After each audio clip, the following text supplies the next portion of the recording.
యేసుక్రీస్తు నిజ రక్షకుడు, లోక రక్షకుడు, నీ జీవితాన్ని రక్షించేటువంటి రక్షకుడు. నేను నిత్య నరకాగ్ని నుండి, నిత్య నాశనం నుండి, ఏడుపును పండు కొరికేటువంటి నరకం నుండి తప్పించే దేవుడని తెలియజేస్తున్నాను. నా జీవితంలో 17 సంవత్సరాలు వచ్చే వారికి యేసు ప్రభువుని నేను అనుకోలేదు. నా జీవితంలో దేవుడు అంటే భలే కోపం ఉండేది. దేవుడి మీద చాలా కోపం ఉండేది. ఆ కోపం ఎంతగా ఇదైందంటే దేవుడు అసలు దయ్యం లేదు అనేంతగా ఒక నాస్తికులాగా, ఒక ఎదిస్తులాగానే జీవించారు. ప్రియమైనటువంటి స్నేహితులారా, కానీ లోపల మనసులో ఎక్కడో మనసాక్షిలో దేవుడు లేకుండా ఇవన్నీ ఉంటాయా, లోపల ఉంటుందా, ఆకాశం భూమి ఉంటుందా, ప్రజలు ఉంటారా అని మనసులో ఎక్కడో కడుతున్నప్పటికీ కూడా పైకి మాత్రం ఉంటే చూపించాడు. ఎక్కడున్నాడు, ఎందుకు కనపడాడు, ఇలాంటి ప్రశ్నలతో జీవించాడు. వాక్యం చెప్తుంది కదా, దేవుడు లేడని ఎవరనుకుంటారంట? బుద్ధిహీనుడు తమ హృదయంలో. అలాంటి బుద్ధిహీనుడిగా జీవించాడు. అయితే ఒక రాత్రి సమయం 7 అవుతుంది. ఒక భయంకరమైన యాక్సిడెంట్ తప్పించబడ్డారు. ఒక heavy truck 10 tyre lorry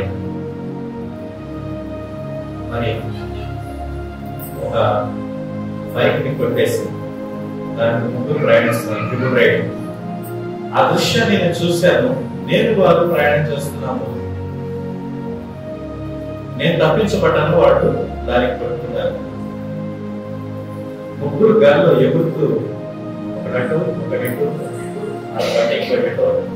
top sound వచ్చి ఆ యొక్క యాక్సిడెంట్ జరగడం విన్నారు. వాళ్ళు ఎగిరి పడ్డ వరకు చూశారు. వాస్తవంగా నేను ఒక వ్యక్తిని పికప్ చేసుకోవడానికి వెళ్తున్నాను. రాత్రి వర్షం పడుతూ ఉంది, చీకటిగా ఉంది, 7 గంటలు హైవే. ఆ యొక్క సమయంలో ఆ దృశ్యాన్ని చూసి నేను పికప్ కూడా చేసుకోవాలి, యూటర్న్ తీసుకుని వచ్చేసాను. వాడు బ్రతికారో చనిపోయారో తెలియదు, కానీ ఆడిగినాయో చేతులు ఎగినాయో. అయితే స్నేహితులారా, ఆ యొక్క సమయంలో ఇంటికి వచ్చినాక ఆ రాత్రి నుంచి నాకు నిద్ర పట్టట్లేదు. నాకు అదే ఇన్సిడెంట్ జ్ఞాపకం వస్తా ఉంది, ఆ యాక్సిడెంటే గుర్తు వస్తా ఉంది. నిద్ర తెలవట్లేదు. నిద్ర పోదామని ట్రై చేసినా నిద్ర రావట్లేదు. బలవంతంగా నిద్రపోవడానికి ప్రయత్నం చేసినా రావట్లేదు. కారణం ఏంటంటే గుండెలో ఒక తేడా. ఒకవేళ వాళ్ళకు తగలకుండా నాకు తగిలి ఉంటే ఏం జరిగేది నా పరిస్థితి? ఒకవేళ ఆ యాక్సిడెంట్ లో నేను చనిపోయి ఉంటే, ఈ రాత్రి ఒకవేళ నేను చనిపోయి ఉంటే ఏం జరిగేది? నా అంతరాత్మ అనిపిస్తా ఉంది, ఖచ్చితంగా నరకానికి వెళ్ళేవాడు. ఎందుకంటే విశ్వప్రభు నరకలేదు, నీ ఆత్మ నరకం లేదు. 4 రోజులు నేను నిద్రపోలేదండి. అయితే అప్పుడు ఒక కొత్త నిబంధన, ఒక న్యూ టెస్టిమెంట్ బైబిల్ ఒక సేవకుడి దగ్గర తీసుకుని చదవడం ప్రారంభించాను. మత్తయి సువార్త 1వ అధ్యాయం, జీనియాలజీ ఆఫ్ జీసస్ క్రైస్ట్, యేసుక్రీస్తు వంశావళి. ఏం అర్థం కాలేదు. 2వ అధ్యాయం యేసుక్రీస్తుగా అంతకేం అర్థం కాలేదు. 3వ అధ్యాయం యేసుక్రీస్తు బాప్తిసం అర్థం కాలేదు. 4వ అధ్యాయం యేసుక్రీస్తు శోధించబడటం ఏం అర్థం కాలేదు. 5వ అధ్యాయం ధన్యత చదువుతున్నప్పుడు ఒక వచనం నన్ను ఆకర్షించింది. 8వ వచనం, హృదయ శుద్ధి గల వారు ధన్యులు, వారు దేవుని చూచెదరు. హృదయ శుద్ధిగా ఉంటే దేవుడు కనపడతాడని ఆ మాట అక్షరాలు అనిపించింది. పదే పదే చదివాను, ఆలోచించి దేవుడిని విశ్వసించడం ప్రారంభించాను. దేవుడు స్నేహితులారా, మరి నేను రక్షించబడ్డాను. ఏ రోజుతో దేవుడు ద్వేషించాను, దేవుడు నన్ను మలుచుకొని ఆ దేవుడి గురించి ప్రకటించే, వాక్యం ప్రకటించేటువంటి సేవకుడుగా మార్చుకున్నాడు. నిన్ను ఆయన రక్షించగలిగే దేవుడు, నీ ఆత్మను రక్షించగలిగే దేవుడు, నీ పాపమును క్షమించగలిగే రక్షకుడు, నిన్ను నరకం తప్పించగలిగే రక్షకుడు, నిన్ను పరలోకం చేర్చగలిగే రక్షకుడు, నిన్ను నిన్నుగా ప్రేమించేటువంటి రక్షకుడు. లోక ప్రేమ ఎలా ఉంటే తెలుసా? ఫస్ట్ మారు అప్పుడు నేను నిన్ను ప్రేమిస్తాను. కండిషన్ ఏంటి? నువ్వు మారాలి, అప్పుడే నా ప్రేమ నీకు ఇస్తాను. ఎలా మారాలి? మారాలంటే డ్రెస్ మార్చుకొని రావాలా, హెయిర్ స్టైల్ మార్చుకొని రావాలా?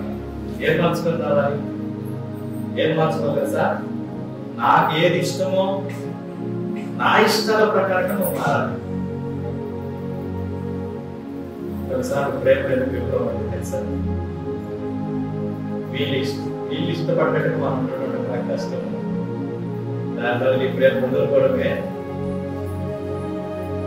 బెస్ట్ అనుకొని అక్కడికి రిలేషన్స్ కట్ అయిపోతారు.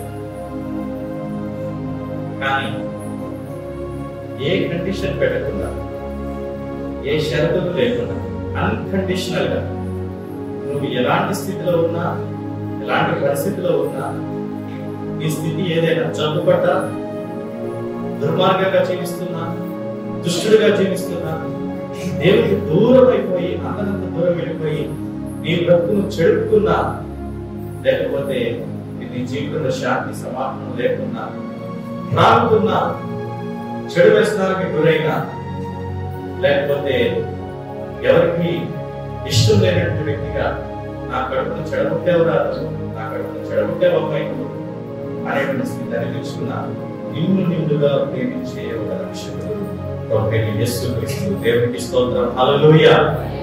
ఆయన నిన్ను ప్రేమిస్తున్నాడు.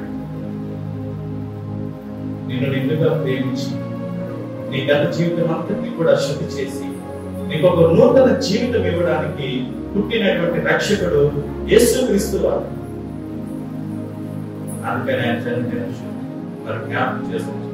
ఒకవేళ ఈ రోజు నువ్వు ఆయన విశ్వసిస్తే నీకు కూడా ఆయన రక్షకుడుగా ఉంటాడు.